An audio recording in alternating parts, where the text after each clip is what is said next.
दोस्तों नमस्कार। मैं अतुल शर्मा आपके समक्ष चर्चा के लिए एक नया बिंदु लेके आया हूँ। बिंदु यह है कि अगर बलात्कार से पीड़ित महिला का मेडिकल एग्जामिनेशन कराना है तो क्या प्रोविजंस है और क्या उसमें तकनीकी समस्याएं, कुछ टेक्निकलिटीज आती हैं, उन पर आज विचार करने के लिए मैं आपके समक्ष उपस्थित हुआ हूँ। दोस्तों, जैसा कि आप जानते हैं कि 164A ऑफ CRPC 1973 में स्पष्ट प्रोविजन है कि बलात्कार से पीड़ित महिला का चिकित्सीय परीक्षण उस स्त्री की सहमति से जो पीड़िता है या उसकी ओर से हितबद्ध व्यक्ति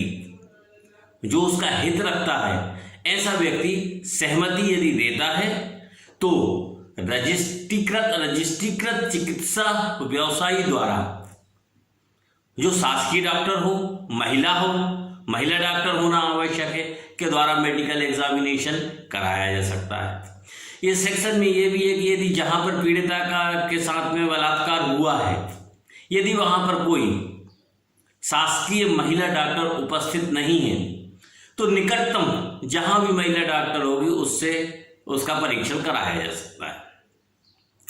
दोस्तों, यहां एक बात पर थोड़ा सा विचार करना आवश्यक है कि यदि पीड़िता सहमति नहीं देती है मेडिकल एग्जामिनेशन कराने के लिए तो क्या होगा? क्या पीड़िता के हित रखने वाले व्यक्ति, उसका संरक्षक या उसके माता पिता की सहमति से हम मेडिकल परीक्षण करा सकते हैं? यहां हम एक बात और चर्चा में लेना चाहेंगे कि सेक्शन 27 सब क्लास 1 पॉक्सो एक्ट की भी यह बोलती है कि यदि महिला अवयस्क है, पीड़िता अवयस्क है, तो उसका मेडिकल एग्जामिनेशन भी 164A में जो प्रोविजंस दिए गए हैं उनके अनुसार किया जाएगा। अब यहां दोस्त इस चीज पे विचार करते हैं कि यदि कोई पीड़िता अपनी सहमति मेडिकल कराने के बिंदु पर नहीं देती है, फिर क्या होगा? यही आज हमारी चर्चा का विषय रहेगा। देखिए, यदि हम 164A ऑफ CRPC को यदि देखते हैं तो वहां स्पष्ट प्रोविजन है कि बलात्कार से पीड़ित महिला, यहां दोस्तों ध्यान रखने वाली बात है, माइनर या मेजर इसका कोई डिटर्मिनेशन नहीं किया है। बलात्कार से पीड़ित महिला का अगर चिकित्सीय परीक्षण कराना आवश्यक है तो उस महिला की सहमति से या उसमें हित रखने वाले व्यक्ति की सहमति से, जो सरकारी हॉस्पिटल में जो महिला डॉक्टर होगी उससे कराएगा। यही 164A की सबसेक्शन 7 भी बोलती है कि कोई भी परीक्षण इस आधार पर विधिमान्य नहीं मान लिया जाएगा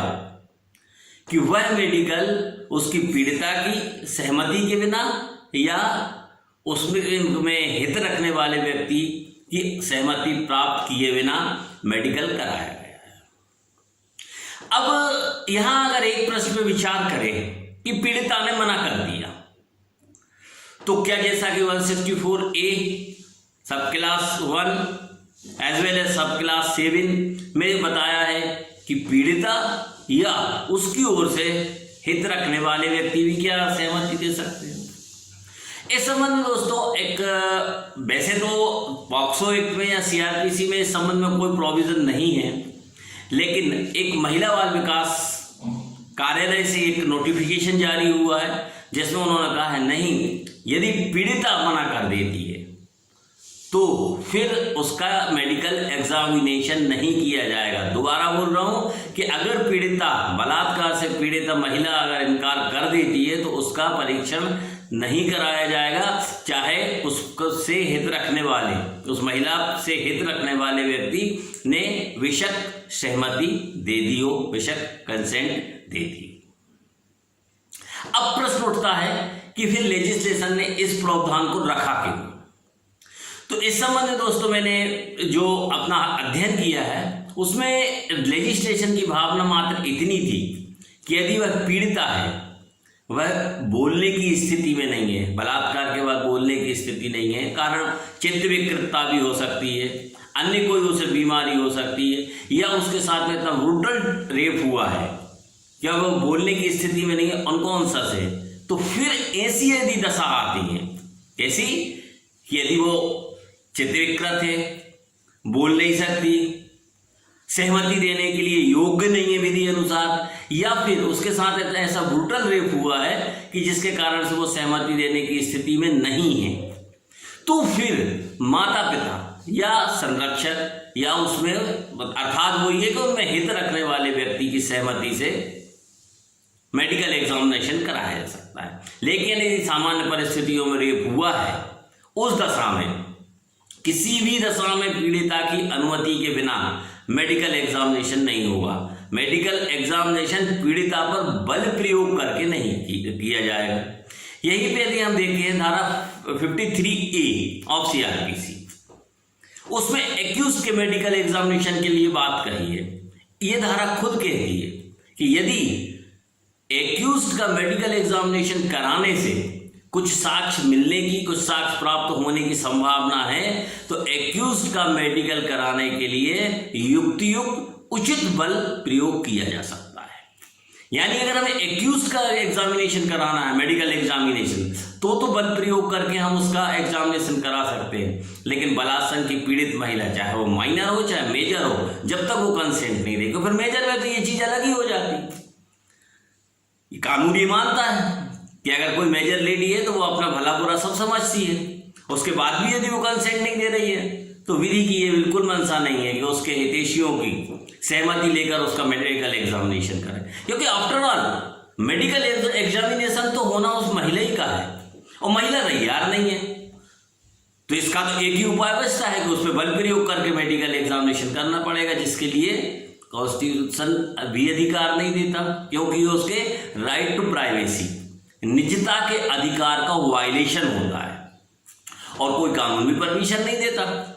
कि किसी महिला का जबरदस्ती मेडिकल एग्जामिनेशन कराया जाए। इसलिए सेक्शन 164 आप CRPC प्रोविजन रखता है, लेकिन उस प्रोविजन के पीछे लेजिस्लेशन की मंशा क्या है वो मैंने आपसे स्पष्ट की है कि यदि वो ऐसी स्थिति में है कि अपनी परमिशन देने के योग्य नहीं है, तो ही उसी कंडीशन में उसके माता पिता की परमिशन से मेडिकल एग्जामिनेशन कराया जाएगा, अन्यथा पीड़िता की अनुमति आवश्यक है। दोस्तों, एक छोटा सा लेकिन टेक्निकल बिंदु था जो मैंने आप लोगों के साथ में शेयर किया, आप लोगों के साथ साझा किया। पूर्व की तरह आपको मेरे वीडियो कैसे लग रहे हैं, कमेंट्स बॉक्स में आप अवश्य लिखते रहें। आपके सुझाव मेरा प्रेरणा रहेंगी, उनको मैं प्रेरक मान के जो भी मुझ में कमियां रह रही हैं वीडियो बनाने में, वो मैं कमियां दूर करते जाऊंगा। निवेदन करता हूं मेरे चैनल को सब्सक्राइब करें, लाइक करें। नमस्कार दोस्तों, फिर मिलते हैं।